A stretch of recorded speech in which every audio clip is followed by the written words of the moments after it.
No way. No way that's real.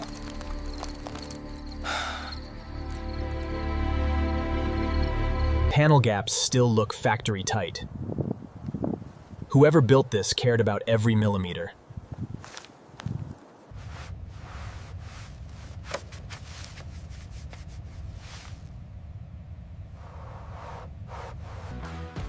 Custom order paint like this ran an extra 40, 50 grand from the factory. No cracking on that dash face. That's rare.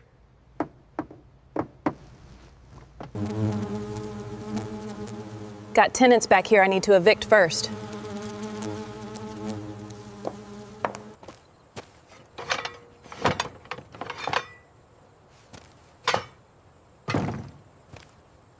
Jack the wrong spot on one of these and you crack a 5-figure panel. There she goes. First time under daylight in who knows how long. Specialty fitment, front and rear, different sizes. Full sets close to $4 grand. Carbon ceramic rotors aren't cheap. Good news is this one looks clean. Strut still holding pressure. Good sign for the rest of the hydraulics. Barely got driven before somebody parked it and disappeared. Coated immobilizer. Can't just cut a blank for this.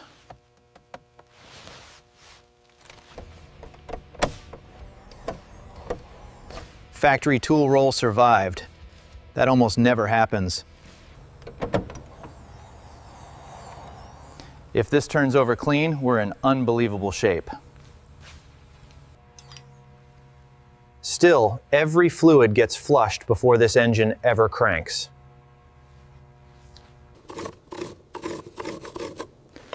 Whole unit's getting replaced, not charged.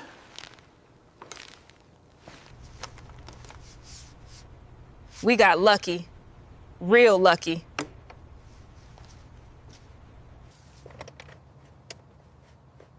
Everything else in this car is open to me except this.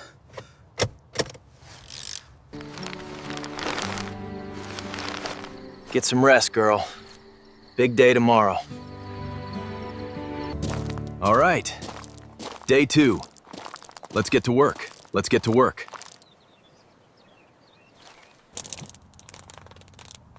Front and rear, both special order sizes. Glad these came in overnight.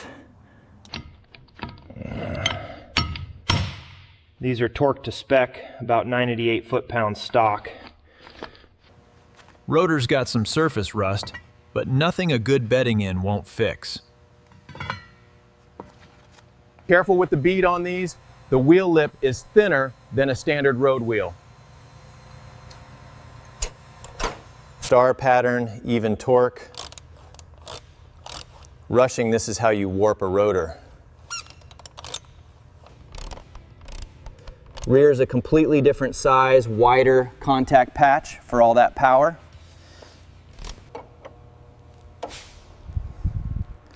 That right there already makes this thing look alive again.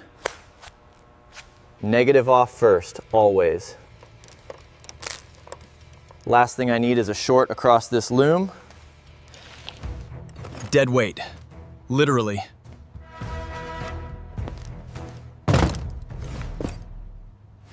Positive first going back in, reverse of how we pulled it. This V12 holds close to 11 quarts. We're not skimping on the filter either.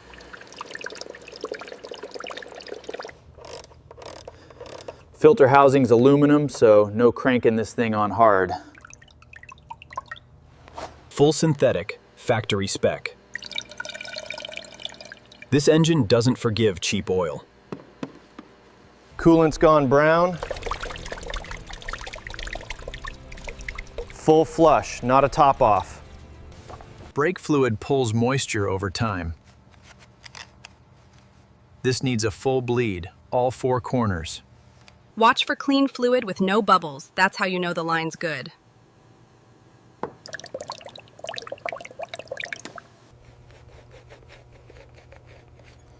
That's what it should have looked like the whole time. Low pressure only. This clear coat is thinner than anything you'd find on a regular car. There it is. That's the color I saw under all that dust yesterday.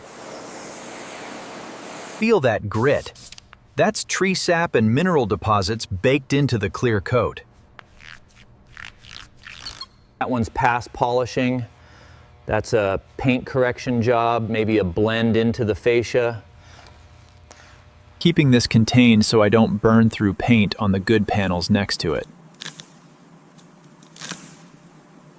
Slow passes, keep the pad flat. Overheat this and you'll burn the clear coat.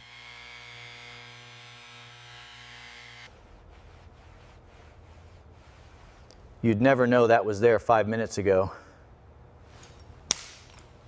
This stuff rehydrates the leather instead of just coating it. Big difference long term.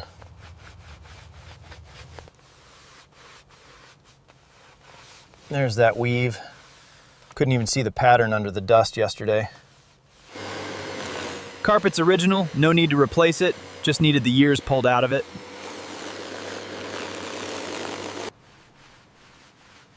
That red stripe was buried under grime. Now it actually pops. Corrosion on these pins could throw a no-start code even with a perfect battery. Key programmer says he can cut and code a replacement by this afternoon. Wasn't cheap, but there's no shortcut on these. That was fast. Let's see if this thing actually talks to the car. Moment of truth. Dash should light up if the immobilizer accepts the code.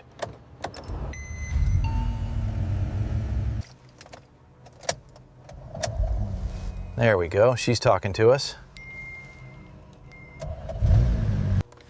Belt's got some age cracking.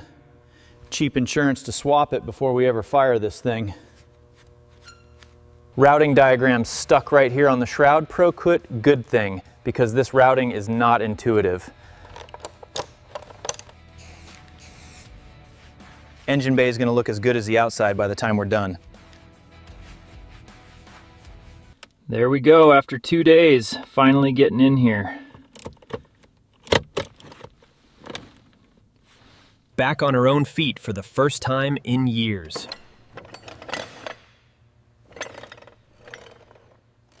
That's not this property. Somebody drove this car a long way before it ended up out here. Come on, come on. There she is. That's a mystery for another day. Right now, we've got an engine to wake up.